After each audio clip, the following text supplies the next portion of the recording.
गणेश जी से पूछा कि तुमको भेजा था कि तुम पृथ्वी की परिक्रमा करने जाओ, तो तुम ये क्या कर रहे हो? गणेश जी बोले पिताजी शांत रहिए और परिक्रमा लगाने दीजिए। और परिक्रमा लगाई गणेश जी महाराज ने, एक नहीं 3, और 3 परिक्रमा लगा के सामने खड़े हो गए। पिताजी वर दीजिए। पिताजी ने पूछा काय का? पृथ्वी की परिक्रमा करके आया। शंकर भगवान बोले बता मेरे आजू बाजू घूम लिया और पृथ्वी की परिक्रमा कर आया।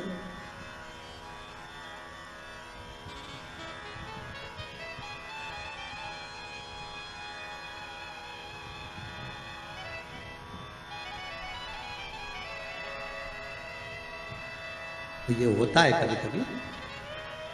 रामचरितमानस में केवट का चरित्र आता है ना, केवट ने राम जी को नाव में बिठाया, या घाट से लेके चले वह घाट पर जाए, वह घाट से वापस घुमा के ये घाट पे ले जाए, इस घाट से उस घाट पे ले जाए, उस घाट से इस घाट पे ले जाए, बड़ा बार बार घुमा दिया वो नाव को।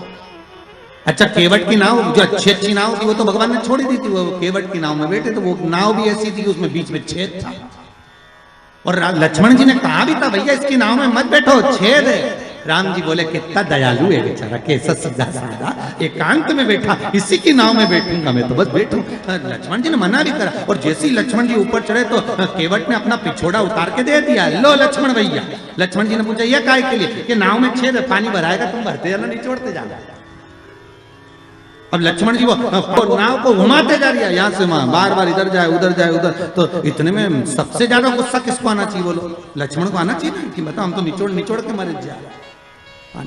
लक्ष्मण जी को जो क्रोध आया तो न राम जी को देखा और राम जी लक्ष्मण जी की बात को जान गए। तो राम जी लक्ष्मण जी की बात को जानकर उन्होंने केवट से कहा केवट जी प्रभु ये घाट से वो घाट से ये घाट 10 चक्कर लगा दिए, हम थक गए, पार क्यों नहीं उतारता? केवट बोला वाह प्रभु तुम 10 चक्कर में थक गए, हमें 84 के चक्कर में पड़ो, हम नहीं थके। राम जी बोले बहुत बेकार है, उससे मुंह मिलाना ही बेकार। राम जी नीचे बैठ गए। राम जी ने लक्ष्मण को इशारे में बोला तू बोल। और लक्ष्मण जी उठ के खड़े हो गए, धनुष को बांध लेकर रुक जा, अभी तेरे प्राणों को हरता हूं, अभी प्राणों को हरता हूं तेरे। क्या समझता है तू? परेशान कर रखा है, पार क्यों नहीं करता? इतने में केवट बोले ए भैया लक्ष्मण क्रोध तो दिखाना मत और ये समझना मत कि हम तुम्हें पहचानते नहीं है। तुम पूर्व में शेषनाग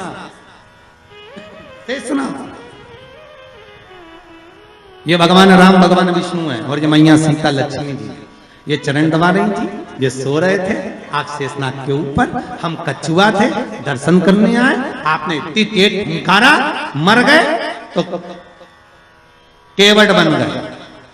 तुम्हारे फुनकार से मरे तो केवट बने और अभी भी घाटे में नहीं जाएंगे। तुम मार भी दोगे तो बेकुंठी जाएंगे पर घाटा तुम्हारा है, हमारी कोई औलाद नहीं है। हम मर गए तो हमारी पत्नी अंतिम संस्कार भी तुमसे कराएगी और 12वें का भोजन भी तुम्हें जिमाएगी। राम जी ने कहा लक्ष्मण नीचे बैठ जा रहे, नीचे बैठ जा तू। तब माता सीता ने कहा लक्ष्मण भैया केवट भैया पार उतारो, तब पार उतार। तो यहाँ वही प्रसंग है। अब परिक्रमा लगा कर आकर खड़े होकर के आशीर्वाद दे दो। तो पूछा आशीर्वाद क्यों? तो कहा प्रभु हमने परिक्रमा करी। तो शंकर भगवान बोले आजू बाजू घूम लिया और क्या परिक्रमा कर लिया, इसको कोई परिक्रमा करते? गणेश जी बोले और नहीं तो माता पिता में आकाश, माता पिता में पताल, माता पिता में पृथ्वी, सब तो माता पिता में ही और सब माता पिता में, इसलिए आपकी लगा ली सबकी हो गई। शंकर जी खुश हो गए, शंकर जी ने आशीर्वाद दे दिया। अच्छा बच्चों पर माँ बहुत देर में खुश होती है पर पिता तुरंत पर्स खोल के 500 का नोट दे दे तो जा। माता और पिता में अंतर है। मम्मी पहले पूछेगी काय के पैसे चाहिए, ट्यूशन के, तो ट्यूशन के पैसे मैं दे दूंगी, पहले ट्यूशन वाली मिस का फोन तो आने दे मैडम का। मम्मी तू बार बार बस फोन का इंतजार कर दे, मैडम मेरे से बोली पैसे लेके आना मत दे, पापा के पास। पापा हाँ बेटा 500 रुपए चाहिए, काय के लिए? मैडम ने मिला। मम्मी भी माथा खुजा रही, 50 बार बोल दिया इसको पैसे मत दिया करो, बच्चा बिगड़ जाएगा, पहले मुझसे तो पूछा करो। इतने में पति पत्नी से बोला अरे ओ जगदम्बा कितनी बात पूछो तुझसे, तू शांति रख, मैंने दे दिया ना 500, देख लेंगे जो होगा। तो शंकर भगवान ने तुरंत वर दे दिया। प्रथम गिनती में तुम गिने जाओगे, तथास्तु। पार्वती जी को तो मालूम ही नहीं पड़ा कि कब वर देती है, नहीं तो पार्वती जी तो खड़ी हो जाती। अब आ गए कार्तिक। कार्तिक ने आकर कहा, दंडवत करता हूं पिताजी, प्रणाम। हम तुम्हें देवताओं की सेना के सेनापति बनाते हैं। कार्तिकेय की आंख से अश्रु बहे। देवताओं की सेना के सेनापति? क्या मैं प्रथम गिनती में नहीं आऊंगा? नहीं। क्यों? गणेश जी ने प्रथम गिनती में आ गए। गणेश जी ने परिक्रमा कर ली। किसकी करी? हमारी। पिताजी, आपने कहा था पृथ्वी की परिक्रमा कर कर जो आएगा प्रथम गिनती में गिना जाएगा, तो पहली परिक्रमा पृथ्वी की तो मैंने करी, फिर गणेश ने नहीं। पार्वती जी उड़ गई। क्या बात है कार्तिकेय? कार्तिकेय ने कहा, मां, पिताजी ने गलत निर्णय दे दिया। क्या गलत निर्णय दिया?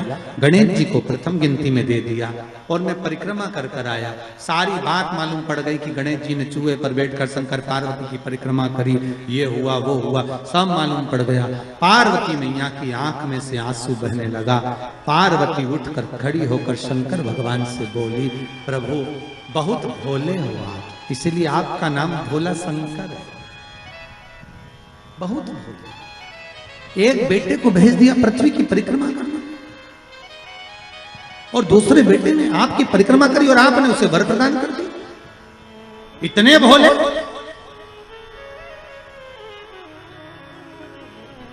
पुत्रों में भेद कर दिया।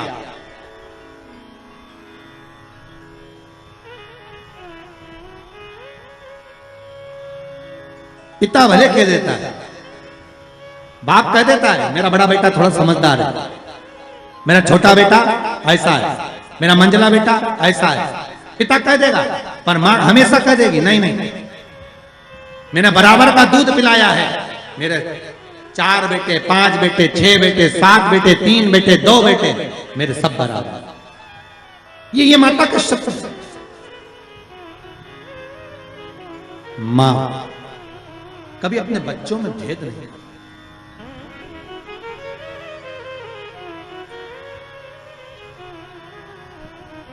पूत कपूत सुने हैं परना, माता सुनी कुमाता।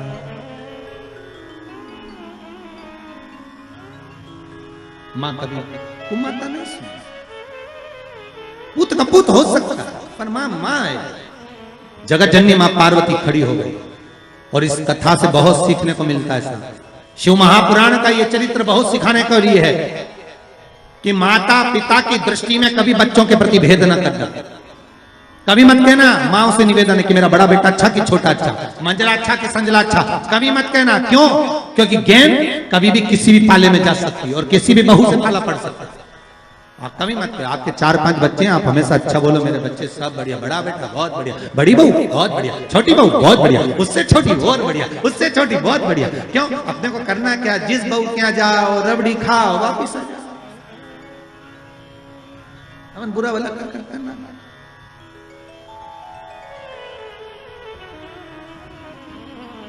बहुत बढ़िया, क्या जोरदार।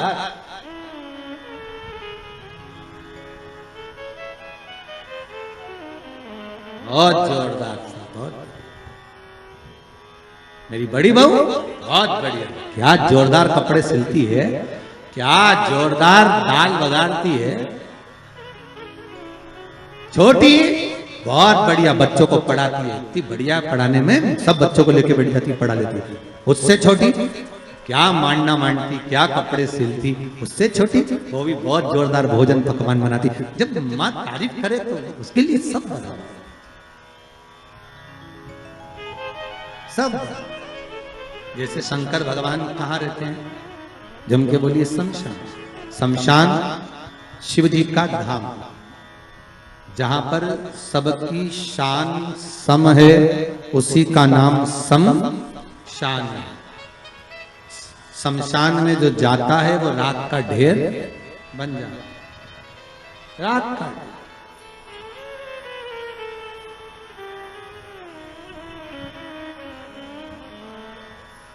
अच्छे से अच्छा पैसे वाला भी मां पहचान में नहीं आता कि ये करोड़पति। लकड़ी की जगह नोट थोड़ी ना लगाए जाते। और गरीब भी है ना तो वहां पहचान में नहीं आता कि ये गरीब है। वहां तो एक जैसी चादर है, सफेद कपड़ा उड़ा दिया, लाल कपड़ा उड़ा दिया, चिता पर सुला दिया, आग लग गई, एक जैसे।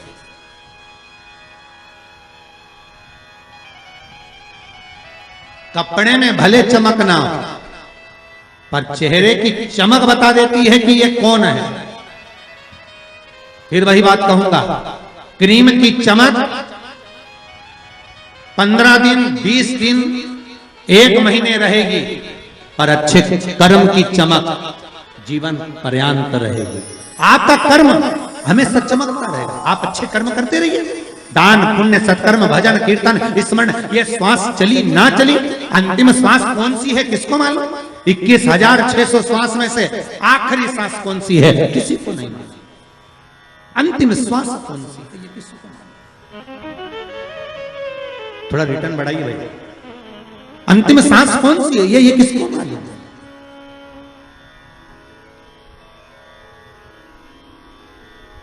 किसने देखी कि आखिरी श्वास कौन सी है? बस श्वास श्वास में राम कहो और वृथा जन्म मत खोए, ना जाने इस श्वास का फिर आवन होए ना हो। 21,600 श्वास जो मनुष्य के शरीर से प्रतिदिन निकल रही है, हर श्वास को ऐसे भजना भगवान का नाम कि अंतिम कौन सी हो।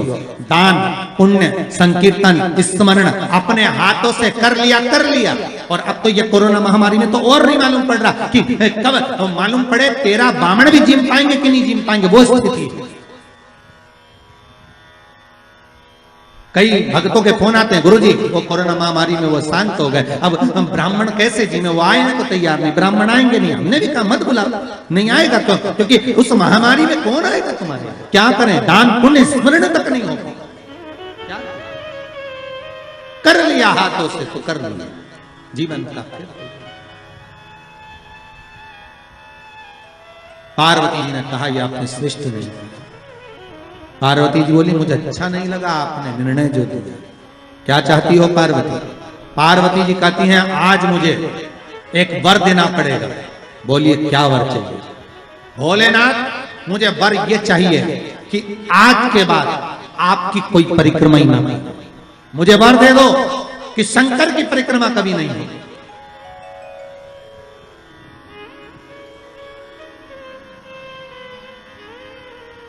शिव की परिक्रमा का विधान नहीं होगा। शंकर भगवान ने पार्वती को तथास्तु कह दिया। आज के बाद शंकर के मंदिर में शिवलिंग की कोई परिक्रमा नहीं करेगा।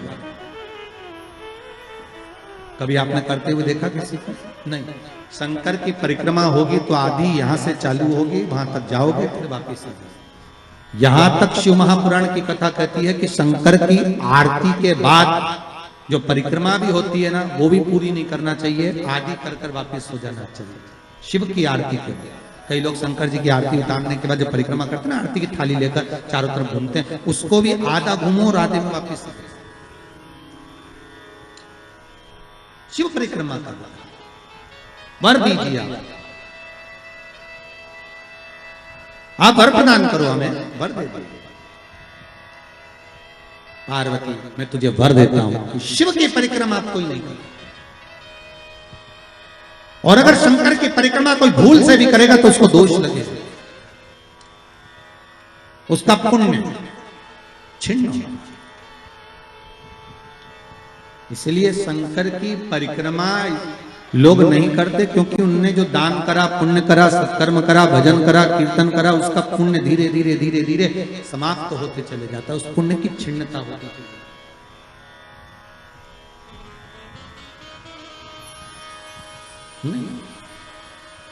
पार्वती जी बोली प्रभु हमें मेरा निवेदन स्वीकार करेंगे?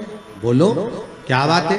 पार्वती जी बोलती हैं आपने गणेश जी को प्रथम पद दिया है, तो इस कार्तिकेय को भी प्रथम पद प्रदान करिए। शिवजी बोले ये नहीं हो सकता, क्योंकि प्रथम पद एक ही होता है। प्रथम पद केवल एक होगा और वो एक पद मैंने प्रदान कर दिया, अब मैं दूसरा पद कैसे दूं? मैं दूसरा पद कैसे प्रदान कर सकता? मैं दूसरा पद कैसे दे सकता? पार्वती, एक काम हो सकता, बोलिए प्रभु। मैं कार्तिकेय को कुछ ऐसा बना देता हूं कि जहां पर गणेश प्रथम पद में रहेगा तो ये कार्तिकेय भी प्रथम पद में पूजा जाएगा। बना दीजिए। भगवान शंकर ने कार्तिकेय को श्रीफल का निर्माण कर दिया। स्कंद पुराण का क्या बनाया है? श्रीफल, नारियल। ये नारियल किसका प्रतिबिंब है? तो कहा ये कार्तिकेय जी का प्रतिबिंब है। किसका प्रतिबिंब है? कार्तिकेय जी का। तो गणेश जी की पूजन जो कलश के रूप में होती है तो उसके ऊपर जो श्रीफल रखाता है वो स्कंद देव है, कार्तिकेय है। वो स्कंद देव, वो कार्तिकेय।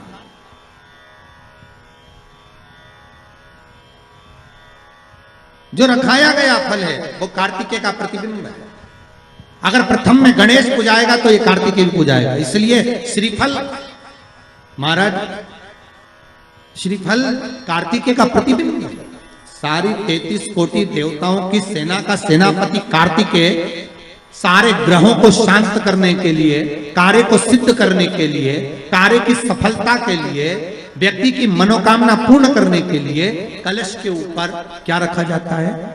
जम के बोलिए, नारियल, श्रीफल रखा जाता है जो कार्य की सफलता प्रदान।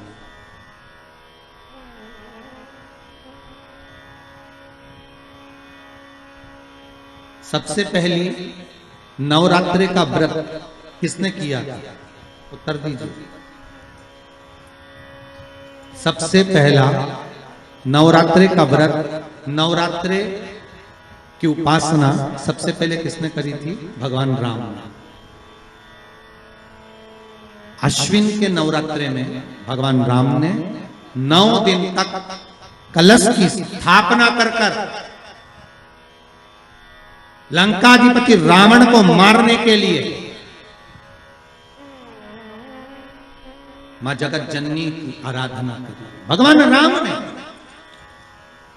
मां जगत जननी की आराधना, मां जगदम्बा की आराधना। और कहते हैं मेरे राम ने प्रतिदिन मां आद्यशक्ति को निमंत्रण दिया और मां जगतजननी से विनती निवेदन कर कर कहा कि आपको प्रतिदिन आना पड़ेगा। इसलिए देवी भागवत में लिखा है कि नवरात्रि में एक दिन, जैसे प्रतिपदा है, पहला दिन है तो 1 कन्या का पूजन करो, द्वितीया है तो 2 कन्या का पूजन करो, तृतीया है तो 3 कन्या का पूजन करो, चतुर्थी है तो 4 कन्या का पूजन करो, पंचमी है 5 कन्या का पूजन करो, छठ है 6 कन्या का पूजन करो, सप्तमी है 7 कन्या का पूजन करो, अष्टमी है 8 कन्या का पूजन करो, नवमी है, जम के बोलो, 9 कन्याओं का पूजन करो। और अगर इस तरह से आप पूजन नहीं कर सकते नवरात्रि में तो 9 कन्याओं का पूजन एक साथ या तो अष्टमी के दिन या नवमी के दिन कर दो, या मध्य में, बीच में भी आप कर सकते हो एक साथ। पर अगर आपकी कोई कामना है, आपकी कोई इच्छा है, मालूम पड़े, जैसे कई लोग कहते हैं कि हमारी इच्छा है, हमारी वो मकान नहीं बिक रहा, या हमारी वो जमीन नहीं खरीदी जा रही, या हमारी कोई कंपनी नहीं डल रही, या हमारे काम में ये अड़चन आ रही है, तो नवरात्रि में, 4 नवरात्रि में से किसी भी नवरात्रि में आप नियम बना लो कि एक कलश की स्थापना कर कर एक दिन में 1 कन्या का पूजन कर कर उसको भोजन कराना, लाल वस्त्र देना, लाल चुनरी देना, दूसरे दिन में 2 कन्याओं का पूजन कर कर लाल वस्त्र ओढ़ाना, लाल चुनरी देना, तीसरे दिन में 3, चौथे दिन में 4, 5वें दिन में 5, ऐसे 7-9 दिन तक एक एक कन्याओं के क्रम को बढ़ाते बढ़ाते बढ़ाते बढ़ाते आप उस पूजन का विधान प्रबल कर सकते। आज किसी का फोन था सुबह, तो कोई कह रहे थे कि हमें गुरुजी से बात कराओ, तो समीर जी ने बताया कि फोन आया था और वो बोल रहे थे कि हमें नवरात्रि में अगर मान लो कोई साधना करना हो तो कौन सी साधना करना चाहिए, हम किसकी आराधना करें, हम 9 दिन तक किसकी साधना करें। तो अगर बन सके तो देवी भागवत में सबसे सुंदर साधना यही है कि हम एक दिन में 1 कन्या के चरण धोकर पूजन कर कर उस कन्या को भोजन कराकर उसका स्मरण करें। हाँ, ये जरूर है, अभी कोरोना महामारी चल रही है तो इस नवरात्रि में भले ना करें, पर आगे की नवरात्रि में जब नवरात्रि अच्छे रहें, कोरोना से मुक्त रहें, तब आप किसी कन्या को 1 दिन में 1, 2 दिन में 2, 3 दिन में 3, 4 दिन में 4, 5 दिन में 5, ऐसे नवरात्रि 4 बार जो नवरात्रि आती, किसी भी नवरात्रि में आप स्मरण कर उसका फल मिला।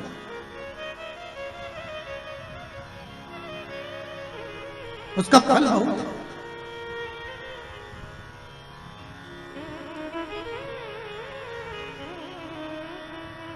जैसे बेलपत्री का किया गया दान छिन्न नहीं माना गया। किस चीज का दान? जम के बोलिए जरा। बेलपत्री। बेलपत्री का किया गया दान छिन्न दान नहीं है, समाप्ति नहीं होती। बेलपत्री अगर आपने कोई आपसे कहा जी जी तुम्हारे यहाँ बेलपत्री लगी है, जरा 8-10 दे दोगी क्या? बिल्कुल। और उससे कहो बेलपत्र तू मत तोड़, हम तोड़ कर देते, और अपने हाथ से बेलपत्र निकाल कर उसको दो दान। ये छिन्न दान नहीं है, ये समाप्त नहीं होता। ये बेलपत्र का दान अविरल दान बढ़ता है।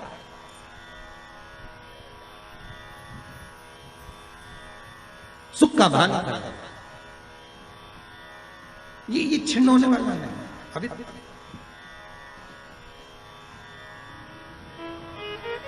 हम जजमानों को भी कई बार कहते हैं कि आप लोग तो बड़े धनभागी हो। शिव महापुराण की कथा जैसे अभी इस परिवार में हो रही है, हम तो इनसे भी कहेंगे कि आपके पूर्वजों का कोई पुण्य होगा। साफ सारी पुराणे, सारे शास्त्र 7 पीढ़ी को तार देते हैं। शिव महापुराण के लिए स्कंद पुराण में कहा ये 71 पीढ़ी को तार देती है। 71 पीढ़ी तर जाती है मात्र एक बार शिव शंकर की कथा का स्मरण करने पर, शिव महापुराण को श्रवण करने पर 71 पीढ़ी।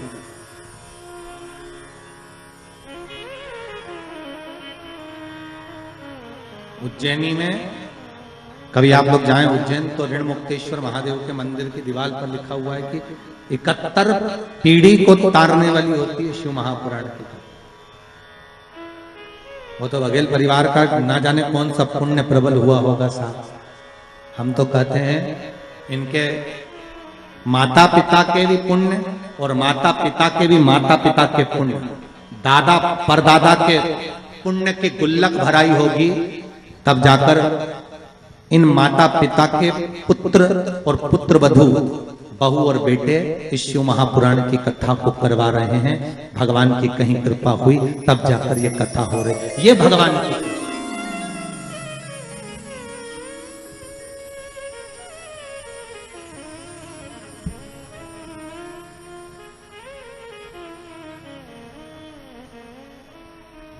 प्रभु की कृपा बिना नहीं हो सकती।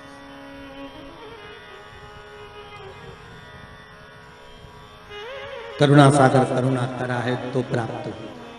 कथा आती है देवराज नाम का ब्राह्मण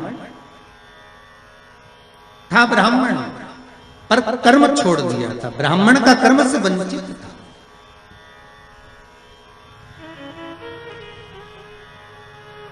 चोरी का धन लेकर आता, शरीर में ताप पड़ गया, शिव मंदिर के अंदर प्रवेश कर गया। बहुत ठंड सी लगी, मंदिर में दुबक कर बैठ गए। अब मंदिर में जाकर बैठे तो थोड़ी थोड़ी देर में एक शिव महापुराण का वाचन एक पंडित जी कर रहे थे। थोड़ी थोड़ी देर में चिल्लाकर बोलते थे हर हर महादेव।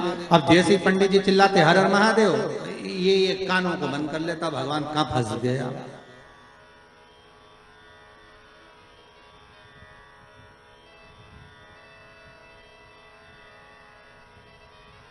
अच्छा, कोई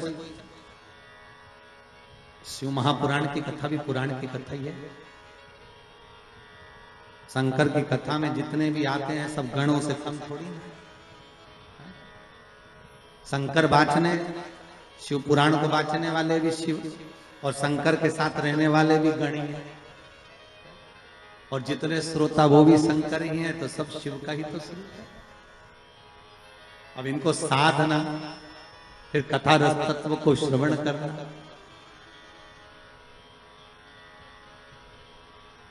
अच्छा एक तो महाराज कहीं शहर में कथा होना उसमें अंतर होता है, गांव में कथा हो उसमें अंतर होता है। और गांव में भी कथा हो तो गांव के अंदर भी गांव, और गांव के अंदर फिर गांव,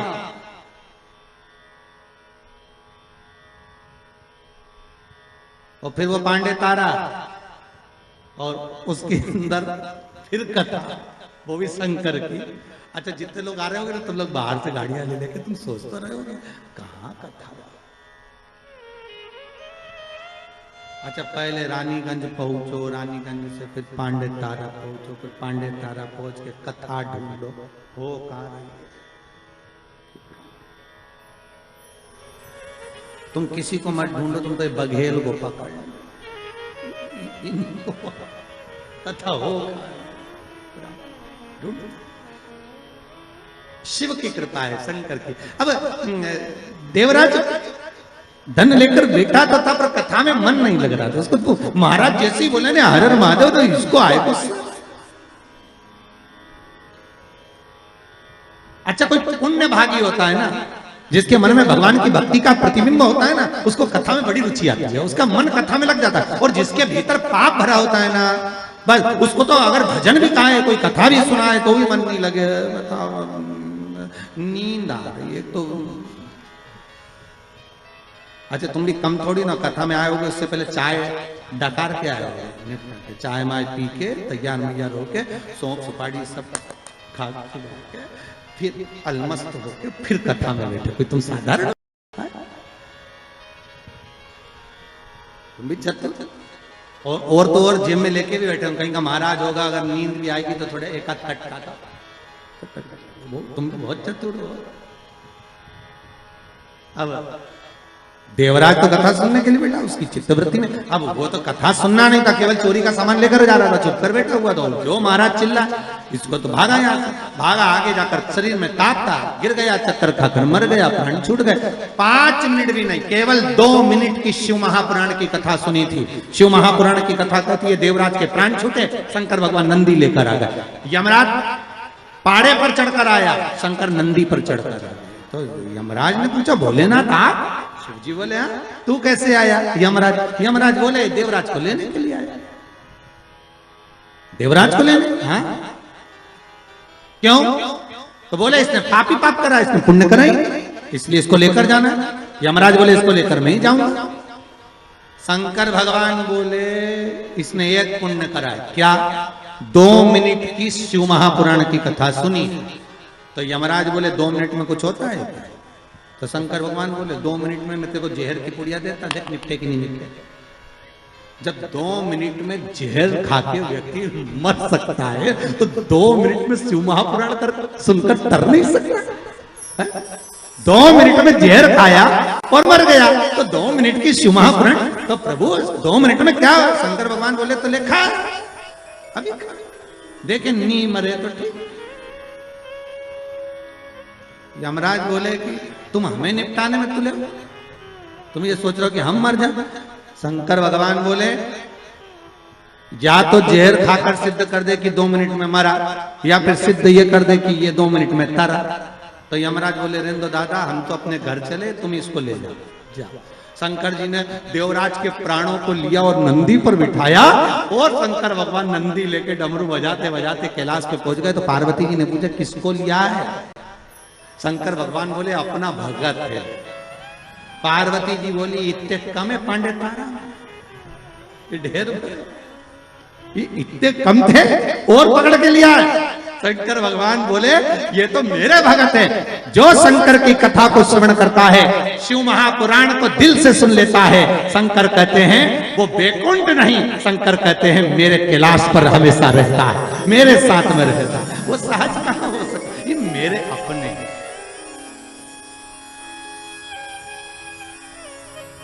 पार्वती जी बोली अपने रहने की तो जगह नहीं, गुफा के अंदर तो अपन रह रहे, और पकड़ के लिया इसको।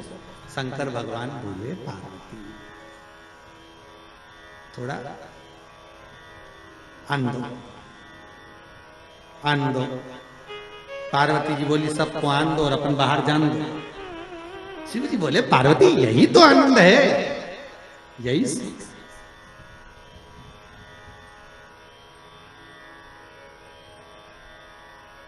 पहले ऐसा होता था। आप लोगों को तो मालूम है कि नहीं मालूम, पर गांव में तो पहले ऐसा था, हमारे शहरों में भी था कि मेहमान आते थे वो अंदर सोते थे और घर के लोग बाहर। पहले से नहीं, चलो बाहर खटिया डालो सो। देवराजा। समय आया, आगे वर्णन आया महाराज। शिव महापुराण की कथा कहती है, एक बिंदुक नाम का ब्राह्मण, वो भी अपने कर्म से वंचित था महाराज, वो भी अपने कर्म से। इसकी पत्नी का नाम था चंचुला देवी, और चंचुला देवी जो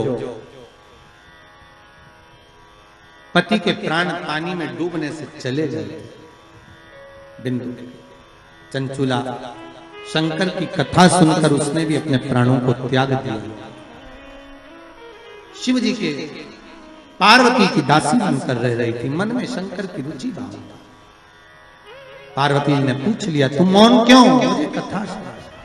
पति का मुक्ति हो जाए, पति का मोक्ष हो जाए, प्रेत योनि से छूट जाए, उसके लिए क्या करा जाए? पार्वती जी ने कहा, शिव महापुराण की कथा करवाओ। तुमरुका जी को जाकर निवेदन करा। तुमरुका जी ने शिव महापुराण की कथा का रसास्वादन कराया। आपको फिर निवेदन करूंगा, ये तुमरुका नाम कोई साधारण नहीं। फिर कहूंगा, जिस नारी का गर्भ ना ठेरता हो, सफेद आंकड़े की जड़ लाकर शंकर भगवान पर से 21 बार घुमाकर रजस्वला धर्म के 7वें दिन उस जड़ को शिव मंदिर में लाल धागे में बांध लो कमर में, और महाराज बाबा भोलेनाथ जी से विनय करो, बाबा चाहेगा तो 3-4 महीने में गर्भ ठेर ही जाएगा। शिव की कृपा से तुमरुका जी का नाम लेकर सफेद आंकड़े की जड़ को जो बांध लेता है, उसका गर्भ ठेर जाएगा। भगवान शिव, तुमरुका नाम कोई साधारण नहीं है, कई रोगों को मिटाने वाला नाम है तुमरुका जी का। कल की कथा में सुनेंगे कि नवरात्रि के तृतीय दिन तुमरुका जी के नाम से चावल कहाँ छोड़ना चाहिए और उसका क्या फल है, कल कथा में स्मरण करेंगे। तुमरुका शंकर और पार्वती स्वतः बने हैं, ईश्वर जी और गोरा जी, और कथा सुनने के लिए गणगौर बनकर भगवान जा रहे हैं भाव भक्ति से। स्वयं तुमरुका जी ने जब कहा कि कथा का रसास्वादन, कथा का रस कौन श्रवण कराए, तुमरुका जी ने कहा कथा तो मैं सुना दूंगा, पर कोई जोड़ा चाहिए शिव महापुराण की पूजन के लिए। तो शिव पार्वती स्वयं जोड़े बनकर सामने आए हैं, ईसा जी गोरा जी बनकर। यही ईसा जी गोरा जी का स्मरण रहा। शंकर और पार्वती स्वयं शिव पार्वती महाराज शिव महापुराण की कथा कर रही है। अभी जो ये इधर के जो 16 दिन जाते हैं, 16 दिन तक शंकर और पार्वती ने श्रृंगार किया, इसलिए नारी के 16 श्रृंगार हुए और पुरुष के भाव में 16 संस्कार हुए। 16 दिन तक भगवान शंकर पार्वती सुंदर रूप को धारण करते हैं, आनंद स्थापित करते हैं, और ईश्वर जी गोरा जी बनकर शिव महापुराण के यजमान बनकर कथा का रसास्वादन करते हैं। इसी भाव से आज की कथा को यहाँ विराम की ओर लेते हुए सुंदर आनंद से आरती का क्रम धारण करेंगे। सभी श्रोता भाई बहन जो भी शिव महापुराण की कथा को टीवी चैनल के माध्यम से, फेसबुक यूट्यूब के माध्यम से श्रवण कर रहे हैं, सभी को नूतन वर्ष की, इस नए वर्ष की बहुत बहुत बधाई हो। आपके जीवन में ये आनंद संवत्सर एक नया आनंद लेकर आए और आपके जीवन को सुखमय बनाए। हर हर महादेव, हर हर महादेव, हर हर महादेव। भगवान शिव की आरती प्रारंभ हो रही है।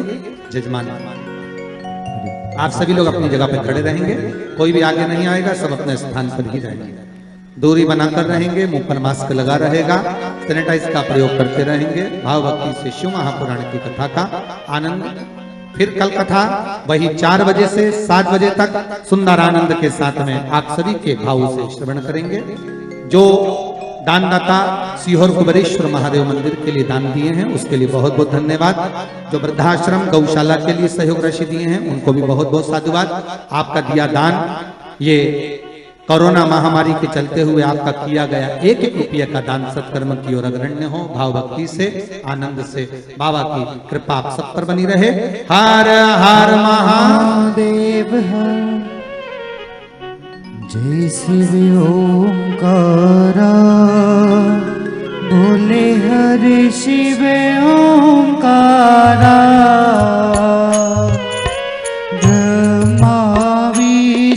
सदा शिव भोले भोलेनाथ महाशिव हरिदांगी धारा हरे हरे हरे महादेव